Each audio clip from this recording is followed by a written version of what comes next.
पर बहुत जबरदस्त हमला हो रहा है। मैं ये जो हिंसा हो रही उसकी बात नहीं कर रही हूँ, लेकिन जो लोगों के विचार हैं महिलाओं के बारे में और महिलाओं को कैसा होना चाहिए, और अंत में वो इसी बात पर आ जाते हैं कि जो कुछ भी महिलाओं के साथ या लड़कियों के साथ अत्याचार होता है उसके लिए वो खुद ही जिम्मेदार है। ये जो पूरा आज एक माहौल हमारे देश में कम नहीं हो रहा है बल्कि और भी ज्यादा बढ़ रहा है, और चारों तरफ से ये मांग हो रही है कि जो महिलाओं को थोड़े बहुत अधिकार मिले हैं उनमें भी कटौती हो। ऐसे माहौल में हम लोगों को बहुत ज्यादा जागरूक होने की जरूरत है। और मैं ये बात इसलिए भी कह रही हूँ क्योंकि बहुत सी बातें जो लोग कहते हैं उनको महिलाएं भी सही मानती हैं।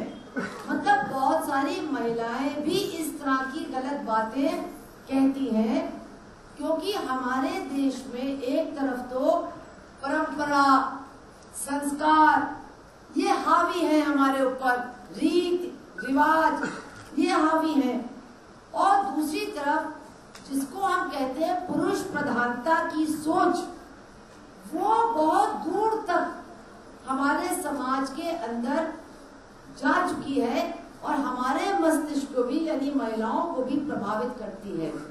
और इसीलिए आपने देखा कि जब दिल्ली में वो घटना घटी, जिस समय वो लड़की जिंदा थी और अपनी जान के लिए लड़ रही थी, और आपको मालूम है कि उसने बलात्कारियों से भी बहुत जबरदस्त प्रतिरोध किया था। उस समय एक महिला नेता है हमारे देश की, सुषमा स्वराज जी, जिसने उसको कहा वो तो जिंदा लाश है।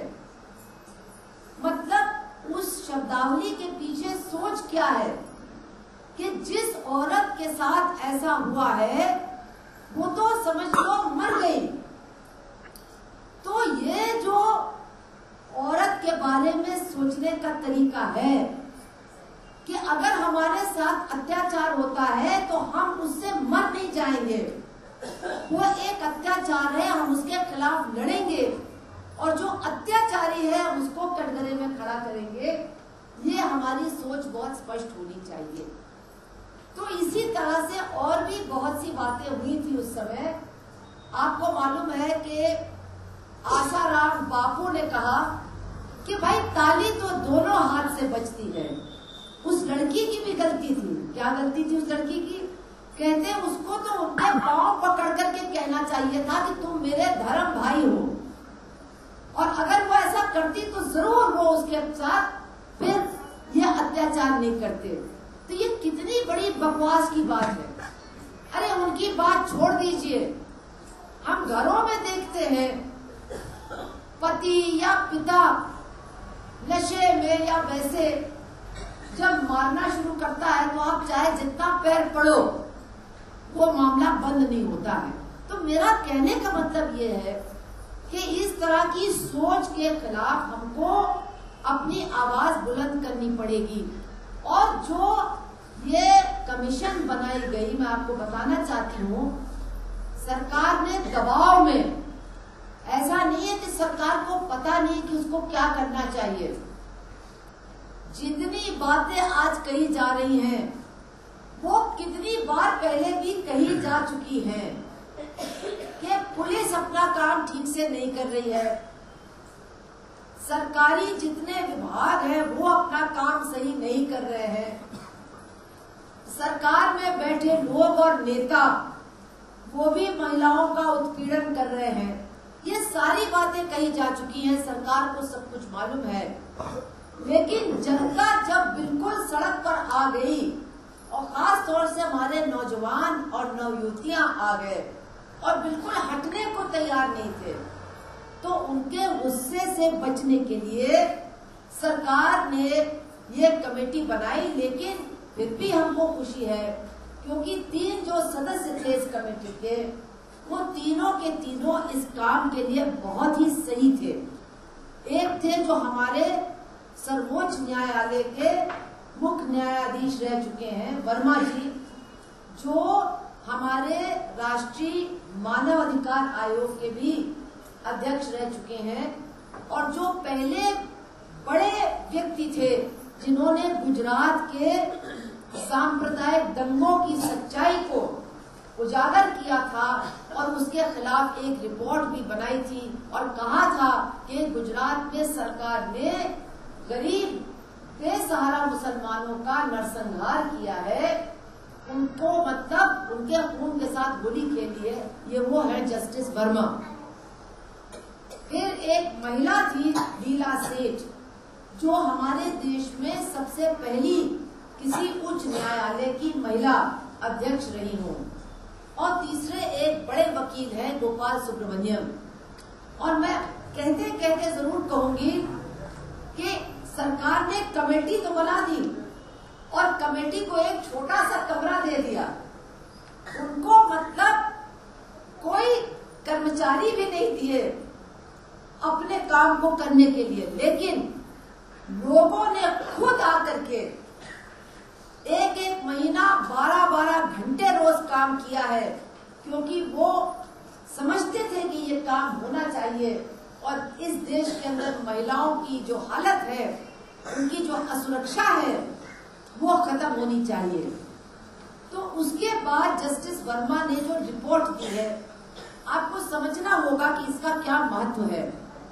सरकार ने उनसे कहा था कि आप जो भी बलात्कार और महिला हिंसा के साथ कानून संबंधित हैं, उनके बारे में आप सोच विचार करके हमें बताइए क्या करना है।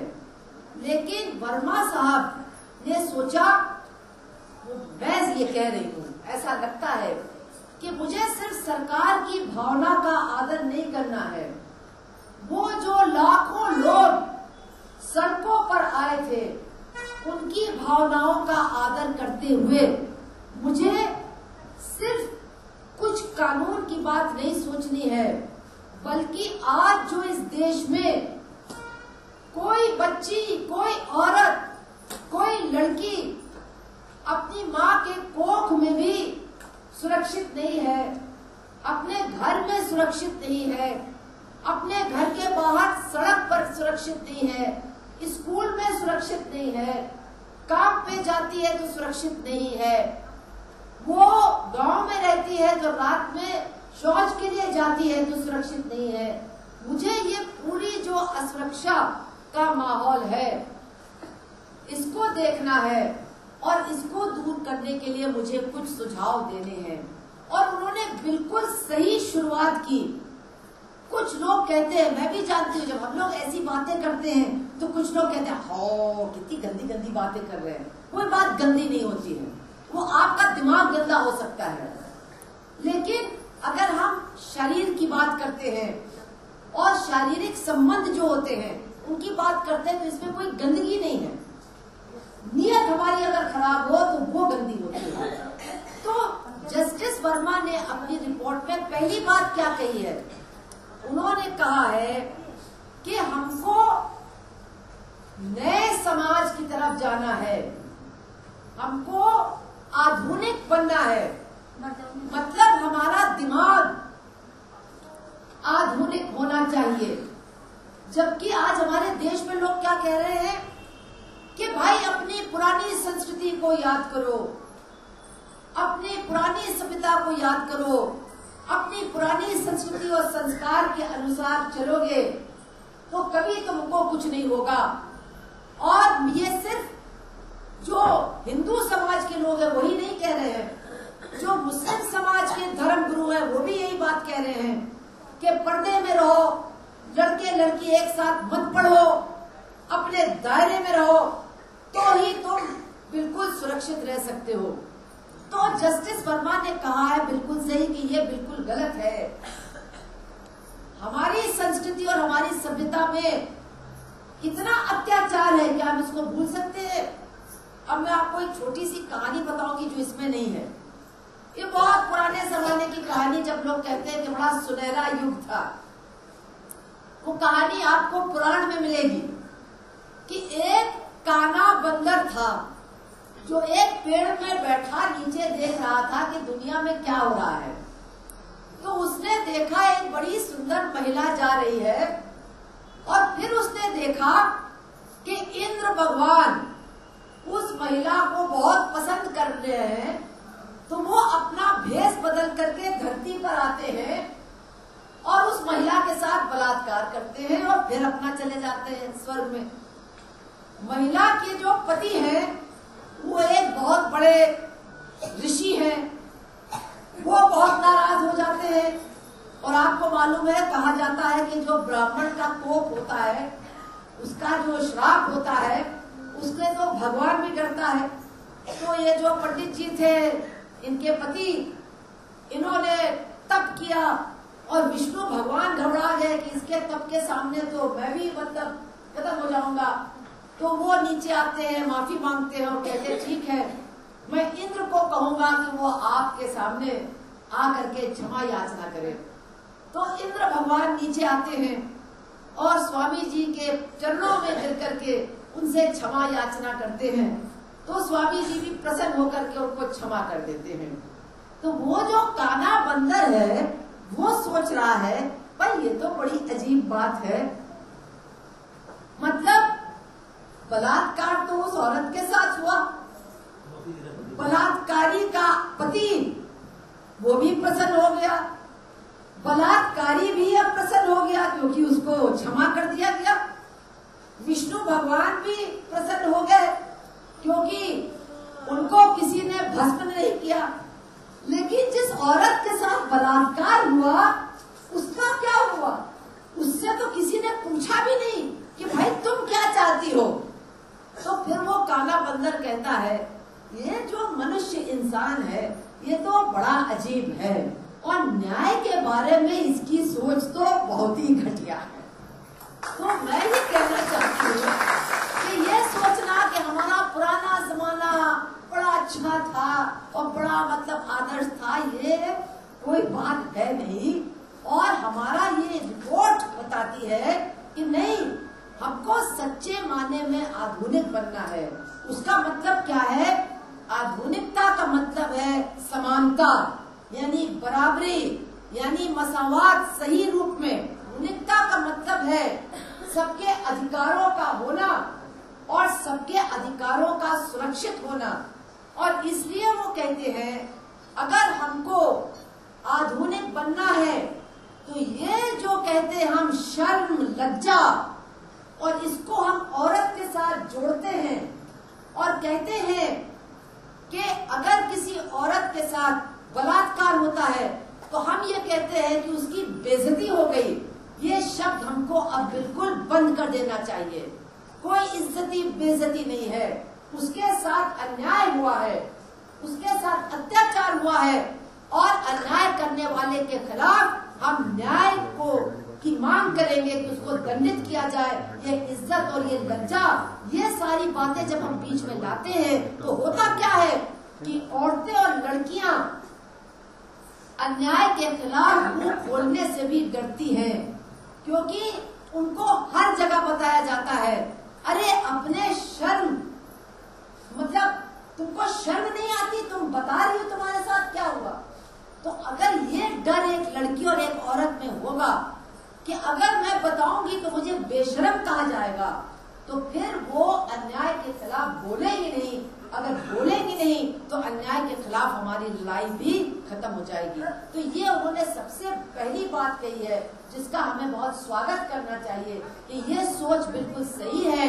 और ये जो बाकी लोगों की सोच है, एक लड़की कोई, मतलब आप देखिए पुलिस वाले कह रहे हैं कि तुम मिर्ची का पाउडर लेके चला करो, अरे तो फिर तुम काहे वो वर्दी पहन करके घूम रहे हो?